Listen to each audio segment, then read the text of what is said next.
A German sniper fired into the marked medical area because, from his side of the line, it looked like the weak point. A white cloth, a red cross, canvas walls, men without rifles moving between stretchers. It looked fragile. It looked human. And because it looked human, Hauptmann Friedrich Halle thought it could be broken by killing the humans inside it. The first shot snapped through the edge of the tent. The second hit near the entrance. Someone shouted. A litter dropped into the mud. For a few seconds, the entire area seemed to freeze. That was the moment Halle was watching for. He was a company officer, 34 years old, trained to read movement, hesitation, and collapse. He had seen infantry attacks lose their shape when a machine gun found the right seam. He had seen supply routes stop when one bridge was destroyed.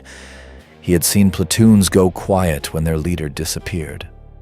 So he expected the same thing here. If the aid men were hit, the wounded would pile up. If the wounded piled up, the line would hear them. If the line heard them, morale would begin to rot from the inside. That was the logic. It was not stupid logic. It was battlefield logic. But then Halle saw the wrong thing happen. One ambulance pulled out, then another. Then litter bearers moved past the tent instead of into panic. Then a man with a white armband pointed down the road, not toward the wounded, but toward the next station behind them. And inside the tent, where the canvas had been torn open, a glass bottle still hung from a cord. Plasma. Not a symbol. Not a miracle. A clue. Here is what they were looking at. They were not looking at a medic. They were looking at the front edge of a system. The sniper had hit the visible part. The invisible part kept moving. The question is simple. If the medics were hit, why did the Americans not stop evacuating the wounded? Halle's first answer was the obvious one. They have too many medical men, he told himself. It fit what he could see. Americans seemed to have men for everything. Men with radios, men with trucks, men with maps, men with grease guns, men with clipboards, men with stretchers. Every time the German side thought it had found a shortage, the Americans seemed to answer with another layer of men and vehicles. So Halle gave the same explanation many enemy officers gave when an American system did not behave like a European system. Excess. Too much material, too many people, too many trucks, too many spare hands. That explanation was comforting because it made the American method sound crude, not clever, just abundant. A medical tent continued to work because the Americans had more medics. A road stayed open because the Americans had more trucks. A battery kept firing because the Americans had more shells. A tank returned because the Americans had more mechanics. The Germans had a name for it. They were wrong. What Halle was watching was not abundance replacing discipline. It was discipline organized as depth. The first medic wasn't the entire chain. The aid tent was not the entire chain. The ambulance was not the entire chain. Each piece was designed to be useful, but not sacred. If one piece bent, the next piece still had a task. If one man fell, another did not need to invent the system. He entered it. That was the part Halle could not see from his side of the line. The American wounded were not being carried backward by courage alone. They were being carried backward by routing, by stations, by pre-assigned movement, by men who knew where the wounded were supposed to go before the first shot was fired. A rifleman did not need to understand the whole medical battalion. He needed to know that a first aid man was near enough to reach him. A first aid man did not need to solve evacuation. He needed to stop bleeding, give immediate care, and move the casualty into the next hand. Litter bearers did not need to diagnose the war. They needed to carry. The battalion aid station did not need to win the battle. It needed to receive, sort, stabilize, and push the wounded farther back. The entire point was that no single man had to become the whole answer. That is why the shot failed. The sniper was aiming at a person. The system had already divided that person's work into a chain. Now look at what was actually happening. Near the front, company first aid men moved with infantry and artillery elements into action. They were not waiting miles away for a perfect road and a quiet sky. They were with the troops most likely to be hit. Behind them, litter bearers moved close enough to keep casualties from becoming abandoned weight on the battlefield. Behind them, battalion aid stations sat near battalion service areas. Behind those, collecting points were established in the rear of the aid stations, as near as ambulances could work with reasonable safety. That sentence sounds bureaucratic until it is placed under fire. Then it becomes terrifyingly practical. A wounded man did not have to travel the whole distance in one leap. He moved from hand to hand. Front line, first aid, litter, aid station, collecting point, ambulance, rear. And each hand knew the next hand existed. That is the hidden advantage. Not that Americans never panicked. Not that medics could not be killed. Not that bullets respected the Red Cross. They did not. The advantage was that the death or injury of a first responder did not erase the path behind him. The path was already there. Holly watched the tent because the tent had a symbol on it. The American system worked because the most important parts were not on the tent. They were on the map. They were in the training. They were in the battalion medical detachment. They were in the collecting company. They were in the ambulance route. They were in the assumption that a wounded man was not a local accident.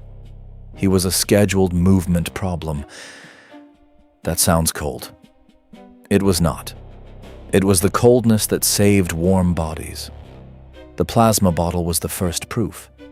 It hung in the tent because somebody had brought it forward before Hallie ever looked through his binoculars. The sulfa packet was the second proof.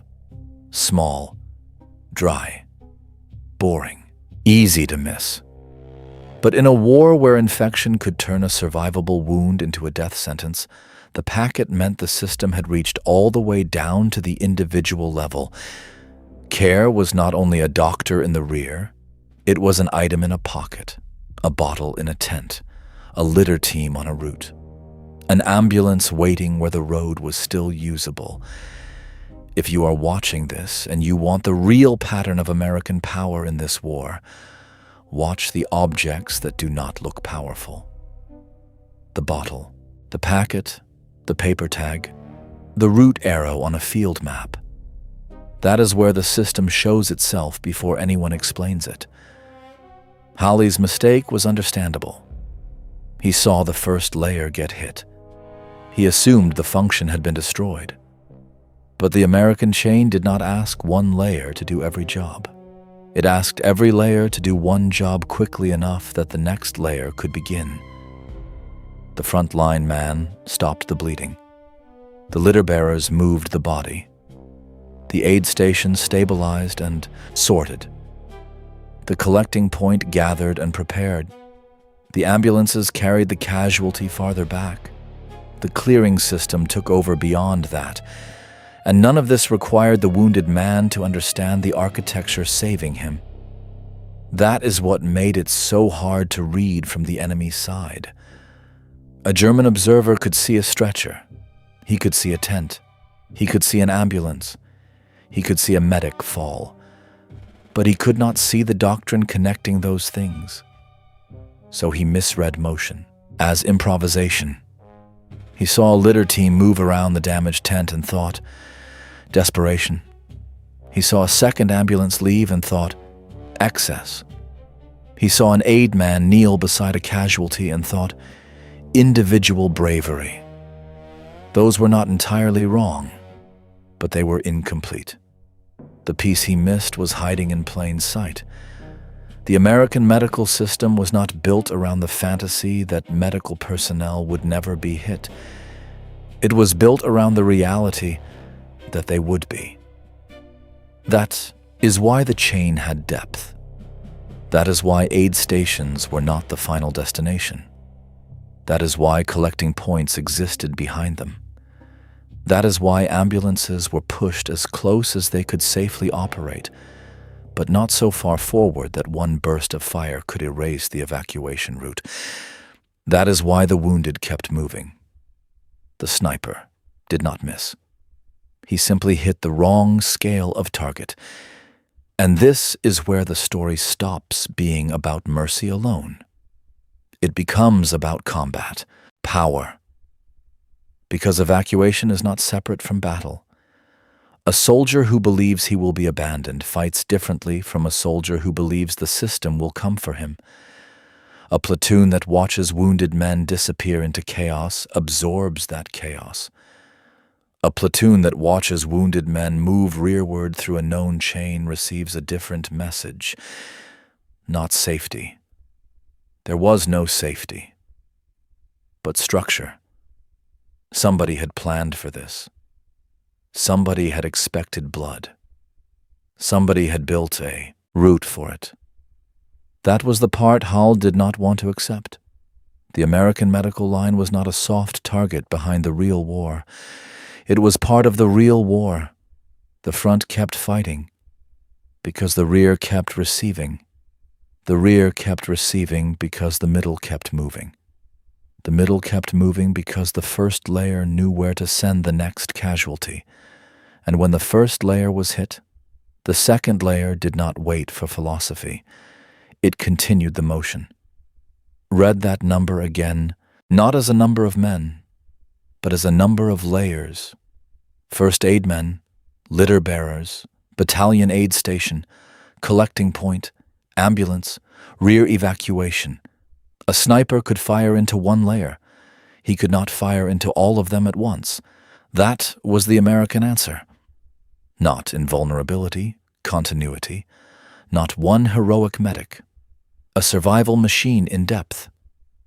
Let's put both sides on the same table. On the German side, Halley saw the war through points. A machine gun point, a road junction, a bridge, a radio post, a medical tent. Find the point, hit the point. Watch the effects spread outward. That was how many tactical problems could be solved. It was also how many tactical illusions were created. Because the American system Halle was observing was not a point. It was a sequence. And a sequence does not die when the first visible point is damaged. It bends, it reroutes, it continues. That is why the scene looked so strange to him. The sniper fire had produced a real effect. Men ducked, a litter bearer hesitated, someone dragged a casualty behind the fold of a bank. The entrance of the tent became dangerous. The area around the Red Cross marker no longer felt protected, but the evacuation did not stop. It changed shape. The route shifted a few yards. A litter team used the side of the tent instead of the front. An aid man moved from open ground into cover. The ambulance did not drive into the hottest patch of road. It waited where the next transfer could happen. That is the difference between improvisation and trained adjustment. Improvisation asks, what do we do now? A system asks, which part of the route still works? Halley thought he was watching panic being hidden. He was actually watching a pre-built chain absorb damage. The American battalion aid station was never meant to be a cathedral. It was not sacred ground. It was a working node, close enough to matter, far enough back to function. It could receive casualties from forward aid men and litter teams. It could begin treatment. It could sort urgent from delayed cases. It could prepare the wounded for movement deeper into the medical network. And behind it, there was another layer. The collecting point. This was the part that mattered most to the paradox. Because if the aid station was hit, the wounded were not trapped in a single container. They were already flowing toward a point behind it. The collecting point did not need to be dramatic. It needed to be positioned. It needed enough road access for ambulances. It needed enough separation from the forward chaos to keep movement alive. It needed to turn scattered casualties into organized evacuation. A sniper could disturb the first edge, but he could not easily know where the full pattern was. He could not see the rearward sorting. He could not see the ambulance control. He could not see the medical battalion working behind the battalion aid station. He could see men fall. He could not see replacement of function. That phrase is the key. Replacement of function. Not replacement of feeling. Not replacement of grief. Not replacement of a man's life. A medic hit by fire was a real loss. A litter bearer killed in mud was a real loss. A wounded aid man left a gap that somebody had to cover under pressure. But the system did not depend on pretending losses were painless. It depended on making sure losses did not become structural collapse. That is why the German conclusion failed. They do not feel losses. Wrong. They have medics everywhere. Not exactly.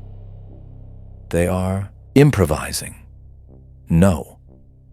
What no one in Berlin understood was that the Americans had converted care into process.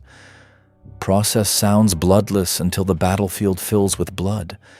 Then process becomes mercy with wheels. A wounded man is not saved by compassion alone. Compassion may make a man run forward, but it does not tell him where the ambulance is. It does not keep plasma stocked. It does not mark the collecting point. It does not train litter bearers to follow the infantry and artillery elements closely enough to matter. It does not put a battalion aid station near the service area. It does not create depth. The system did that. And once the system existed, courage had somewhere to go. Without the chain, courage could turn into a man kneeling alone beside the wounded while the road behind him collapsed. With the chain, courage became movement.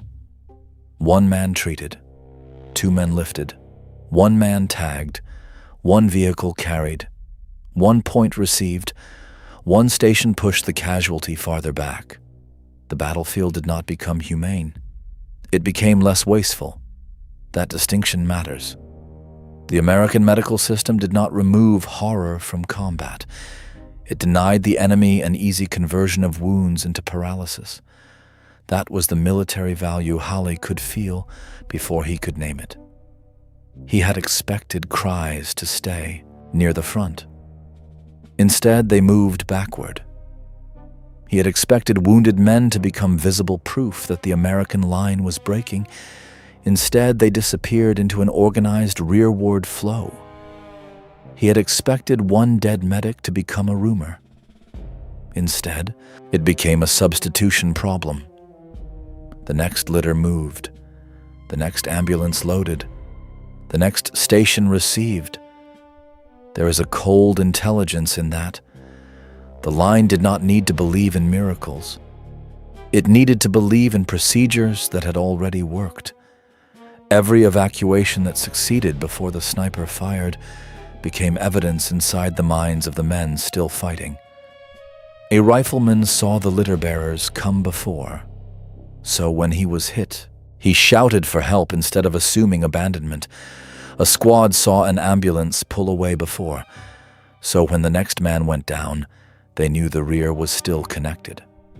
An officer saw casualties cleared before, so he did not have to choose between continuing the fight and leaving the wounded in place. The medical chain bought time.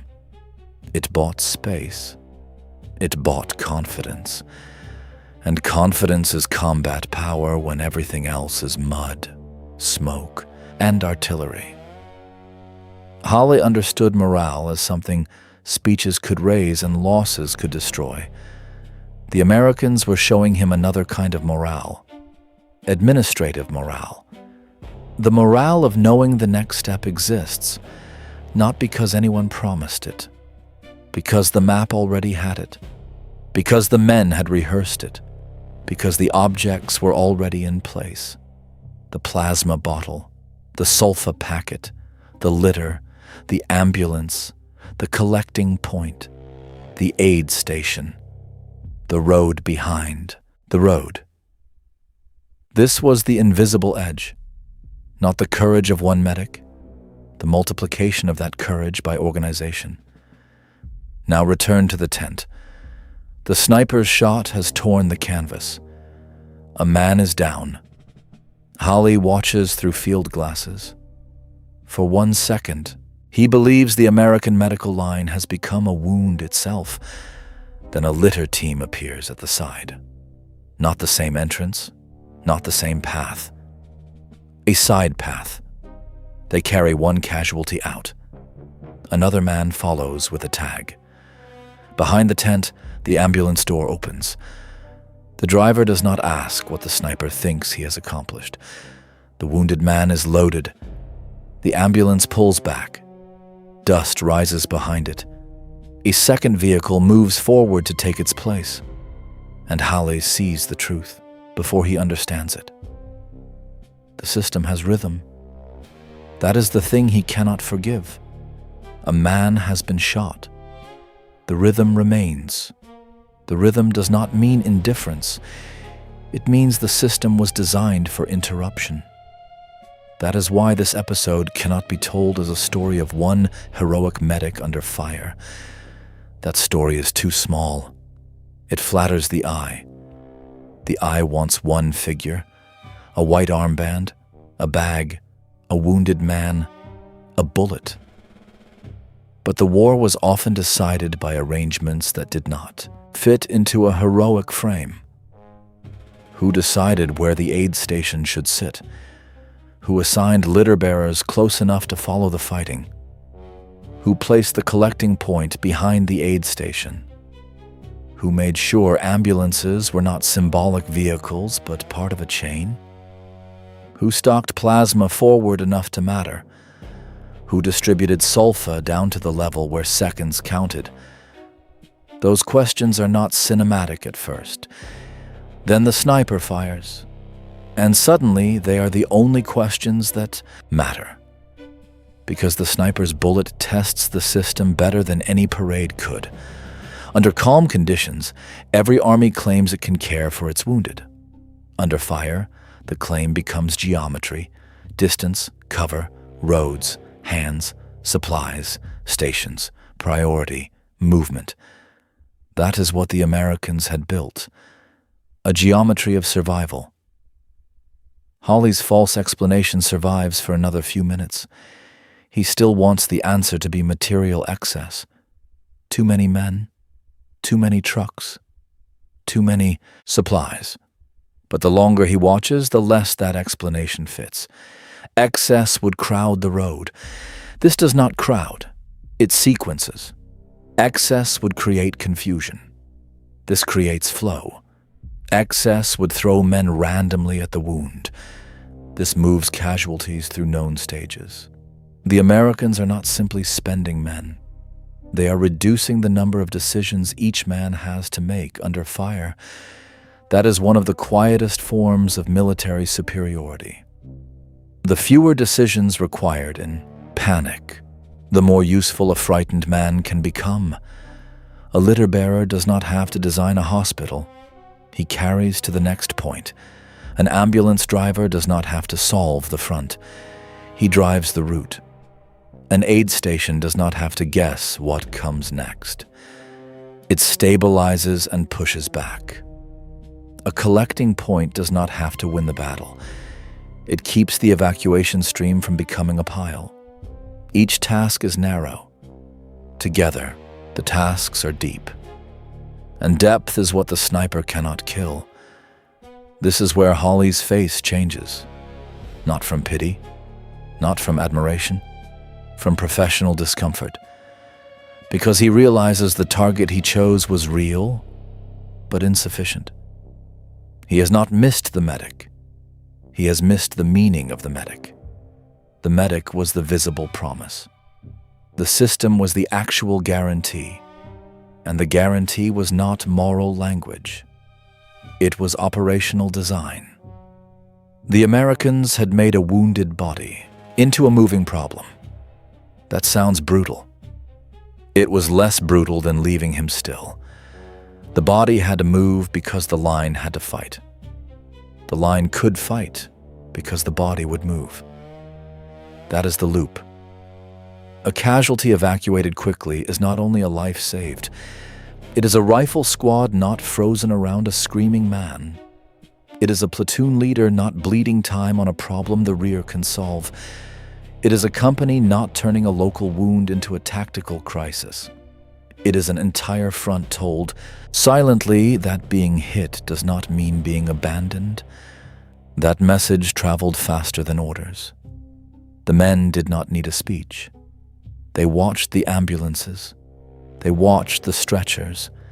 They watched the plasma bottle disappear into the tent and the wounded disappear toward the rear. That was enough. By the time Halle understood, the sniper's shot had already become part of the evidence against him. He had tested the American medical chain, and the chain had answered. Not with revenge, not with speeches, not with drama, with movement. There is another reason the sniper's shot failed. The American medical system was not just deep, it was legible to itself. That matters. An army can have trucks and still lose the wounded. It can have doctors and still lose time. It can have plasma and still fail to put plasma where the bleeding actually happens. Possession is not the same as placement. The United States did not simply possess medical resources, it placed them into a route, forward enough to matter, rearward enough to survive, connected enough to keep moving. That is why the German observer misread the scene. He was looking for courage. He found procedure. He was looking for panic. He found transfer. He was looking for the collapse of morale. He found an ambulance schedule written in mud. And the strangest part was that none of it needed to look impressive. The tent could be ugly. The plasma bottle could hang from a cord. The litter could be dirty. The road could be shelled. The aid station could smell like iodine, wool, smoke, and wet canvas. Nothing about it had to look modern. It only had to connect. That is what made it dangerous to the enemy. A disconnected medical service is a collection of brave men. A connected medical service is combat infrastructure. Halle was late to that distinction. He had seen the white armband and assumed the story was moral. Do not shoot, do not touch, do not interfere. But war had already broken that illusion. The Red Cross marking did not guarantee safety. It only identified function. The real protection was not the cloth. It was redundancy. The Americans did not win the paradox because their medical signs were respected. They won it because even when the sign was violated, the chain could still function. That is a colder answer. It is also the truer one. When a system assumes perfect behavior from the enemy, it is a hope. When it assumes interference and still works, it is doctrine. On paper, it should not have worked. It did. A medical chain that close to combat should have been too exposed. A litter route under fire should have been too fragile. A tent with a Red Cross should have been too easy to disrupt. A man with plasma and canvas should have been too temporary to matter. But the Americans were not asking any one part to hold forever. They were asking each part to hold long enough to pass the casualty back. That was enough. A few minutes could matter. A few hundred yards could matter. 1. Successful transfer could turn a local disaster into a recoverable wound. This is why the first 90 seconds of the story are so deceptive. The eye wants the drama to be the shot. The real drama is what happens after the shot. Does the area freeze? Does the line clog? Do men gather helplessly? Does the ambulance wait because nobody knows where to go? Does the next wounded man become the breaking point? Or does the chain continue? In this case, it continues. And once it continues, the sniper's success shrinks. He may have hit a man, he has not stopped the function. That is the intellectual turn. The target was correct at the human level, wrong at the operational level. Halley had attacked a node as if it were a system. The Americans had designed the system so a node could be attacked. Now look at the hidden mathematics. Every casualty left forward consumes fighters. Someone has to hold him. Someone has to listen to him. Someone has to decide whether to move him. Someone has to choose between fire and care. Someone has to risk more men because the first man cannot move. A battlefield casualty is not just a wound. It is a demand on the attention of the unit. Medical evacuation reduces that demand. Not completely, not cleanly, but enough. A litter team arriving is not just humanitarian relief. It is tactical release. The squad can keep firing. The platoon can keep moving. The commander can keep thinking about the fight instead of inventing a rescue plan from nothing. This is why Halley's original assumption was so tempting. If you can stop evacuation, you can make each wound heavier. You can make every casualty stay in the line as sound, blood, fear, and responsibility. You can turn the wounded into anchors. That is why he expected the sniper fire to matter. Not only because it might kill medical personnel, because it might freeze the belief that the system would come. But the opposite happened. The continued evacuation became proof. The line saw that even after fire hit the aid area, the wounded still moved. That proof was stronger than a speech. It said, the system survives contact. An advantage you couldn't see was still an advantage. For Halley, this was professionally humiliating. He could explain American artillery as mass. He could explain American trucks as industry. He could explain American rations as shipping. But this was subtler. This was an army using logistics to protect morale at the tactical edge, not by making men fearless, by making fear less final. A wounded soldier could still scream. A squad could still be shaken. A medic could still fall. But the next step remained visible enough that chaos did not automatically own the scene. That was the medical advantage. The Americans had turned, "What happens to me if I am hit?" into a question with an institutional answer. Not a perfect answer, not a guaranteed answer, but an answer. And in combat, even an imperfect answer can hold a man in the fight longer than uncertainty. Halley did not have to admire it. He only had to watch it work. The same ambulance road he had expected to clog became a vein. The same tent he had expected to become a symbol of helplessness became a transfer point. The same bottle he had dismissed as medical detail became evidence of planning.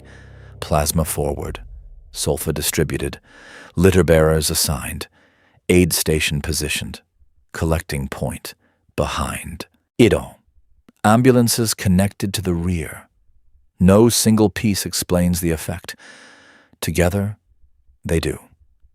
That is the signature of an invisible edge. The thing that wins is not dramatic enough to look like the thing that wins. A rifle looks like war. A tank looks like war. A flamethrower looks like war. A plasma bottle does not. A route card does not. A collecting point does not. A litter bearer moving through mud does not. But when the sniper fires and the evacuation still moves, suddenly the boring parts become the answer. Halley's field glasses lower for a moment, not because the scene is over, because the explanation he brought to the scene no longer works. They have too many medics. No. They do not feel losses. No. They are improvising. No. The Americans are doing something worse for him. They are obeying a design built before the shot, a design that did not require the enemy to misunderstand it, a design that absorbed the enemy's attempt to break it. That is why, in this story, the German sniper is not the center. He is the test. The medic is not the center either. He is the visible sacrifice. The center is the chain: first aid, litter, aid station, collecting point, ambulance, rear, again and again. Casualty after casualty, road after road, unit after unit, and each repetition teaches the front something. You are not alone. You are not guaranteed survival, but you are not abandoned by design. There is a system coming backward for you while you go forward for it. That sentence is not sentimental. It is military engineering. Because armies do not fight only with weapons. They fight with expectations. What a soldier expects after being wounded changes how he behaves before being wounded. What a squad expects will happen to its casualty changes how long it can stay focused.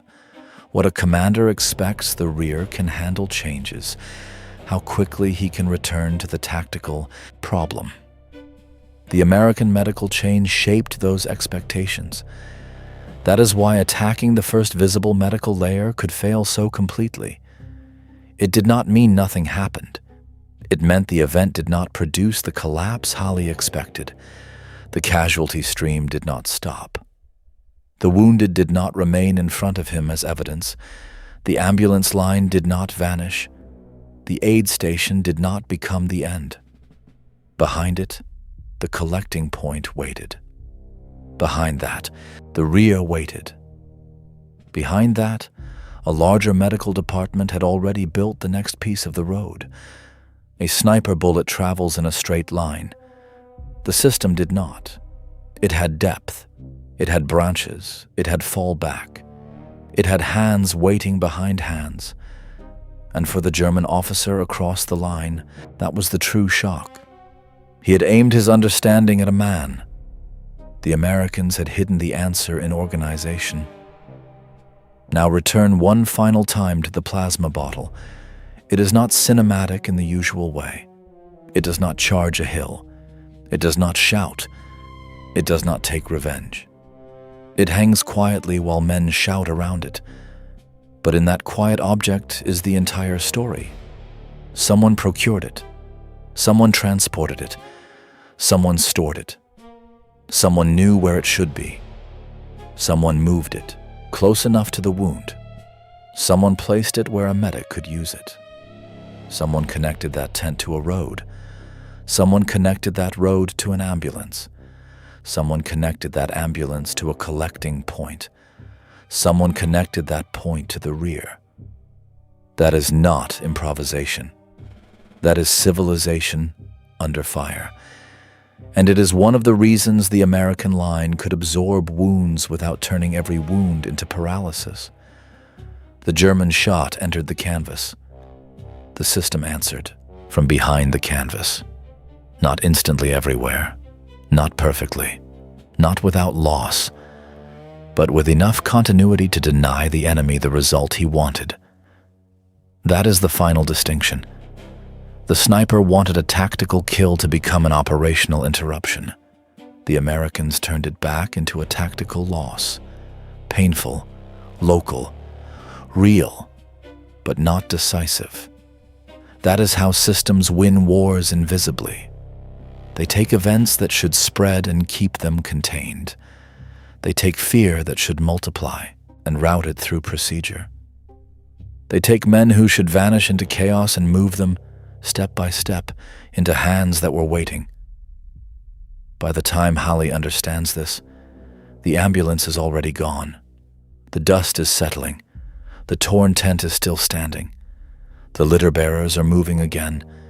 The plasma bottle is almost empty. And the American line has not received the message he tried to send. The message was supposed to be, "You are vulnerable." The system translated it into something else. We expected this. We built for this. Keep moving. They shot the medic. They did not shoot the system.